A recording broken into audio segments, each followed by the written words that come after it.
ABC 10 News at 7 starts now. After more than 5 years, the trial is officially underway for a man accused of killing San Diego police officer Jonathan de Guzman.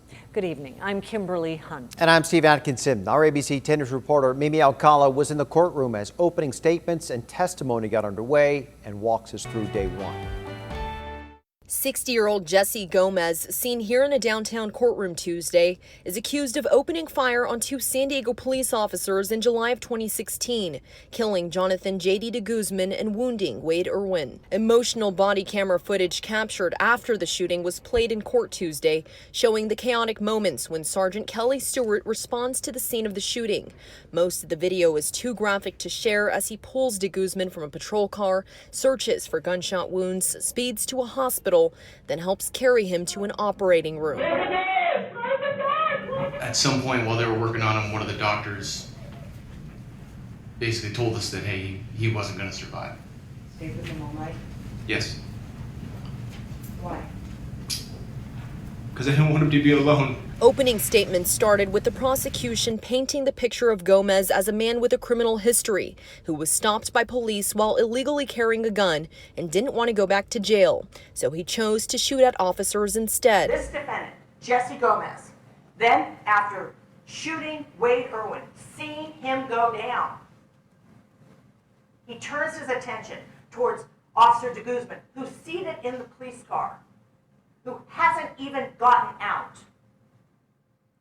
And he turns his attention to him and he fires, not once, not twice, 5 times. The defense described a different scene, saying Gomez was under the influence of drugs and alcohol, walking down a dark sidewalk in his neighborhood Shelltown, calling it dangerous and known for gang violence, when he was approached with bright headlights from behind and feared for his life. And this car is slowly approaching from behind you.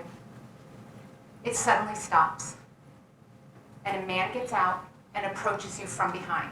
Jesse Gomez was afraid for his life. Mimi Alcala, ABC 10 News. That trial is expected to last at least 4 weeks. It could go longer. If Gomez is convicted of murdering an officer, he could face the death penalty.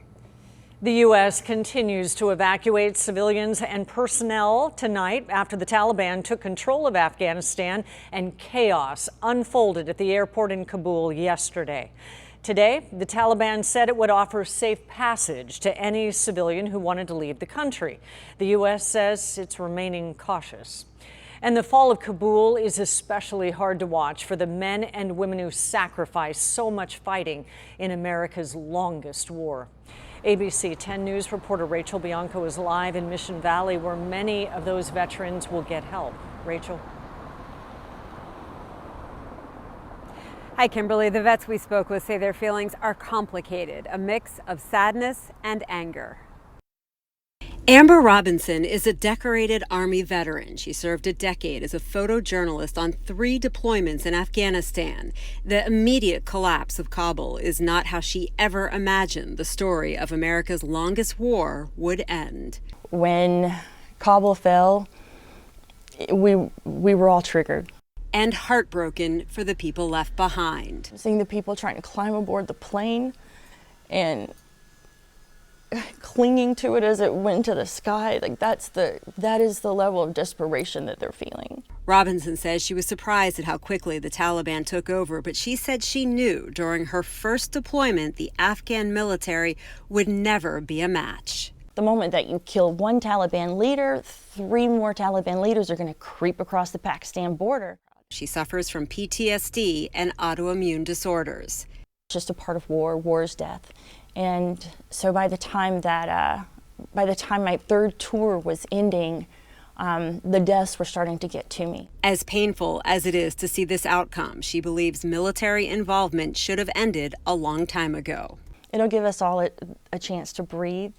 You know, we won't be so upset that people aren't following what's going on in Afghanistan, you know, because the war in Afghanistan doesn't exist anymore. In spite of it all, she has no regrets. I always tell people I learned what men will do to each other in the midst of war, but I also learned what men will do for each other in the midst of war.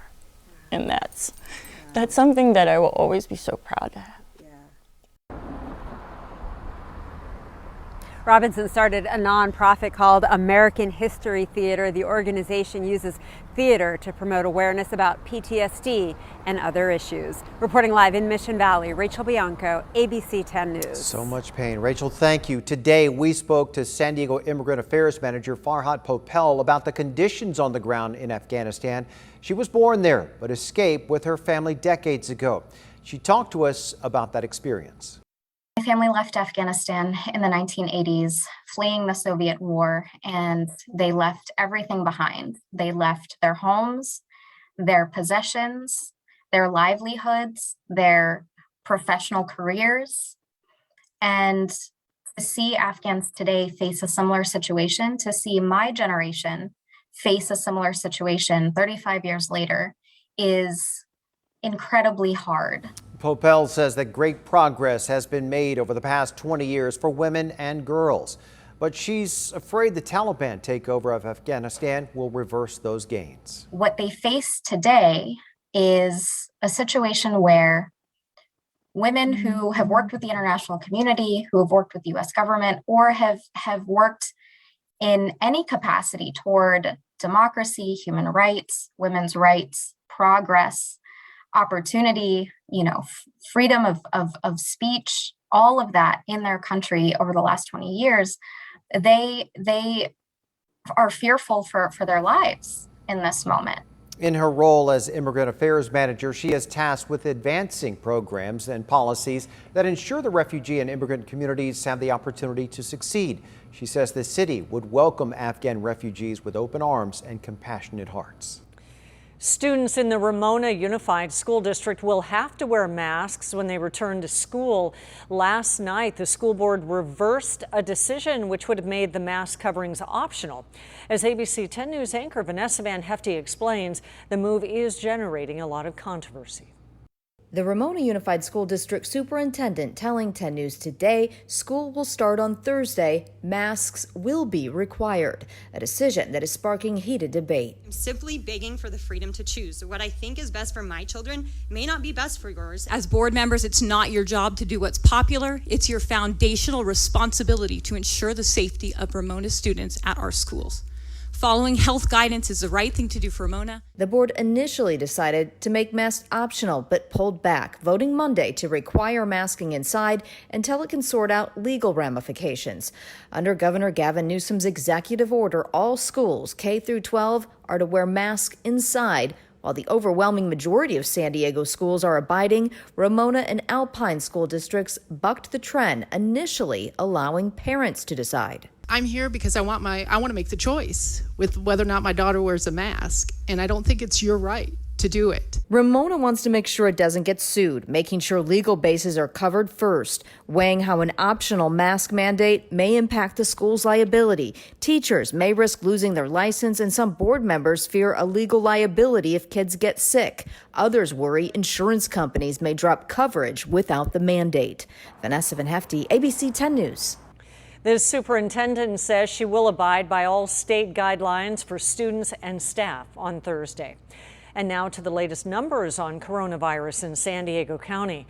More than 1,700 new cases were reported today. There were no new deaths. San Diegans who recently signed leases could be hit with more than a 9% rent increase next year. Under a state law passed in 2019, landlords can raise rents by 5% each year plus inflation, which is normally about 2%.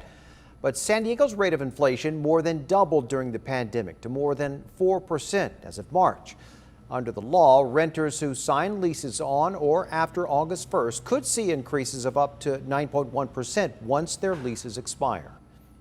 So none of us get a 9.1% raise at work, but that's as high as the rent can go.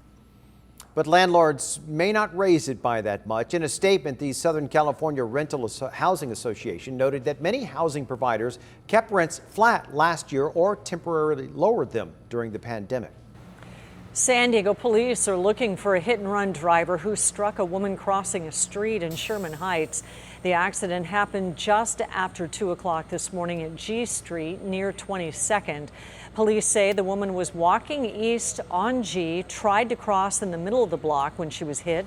She suffered a broken leg and was taken to the hospital. The driver took off. There's no description of the car involved, and anyone with information is asked to call police.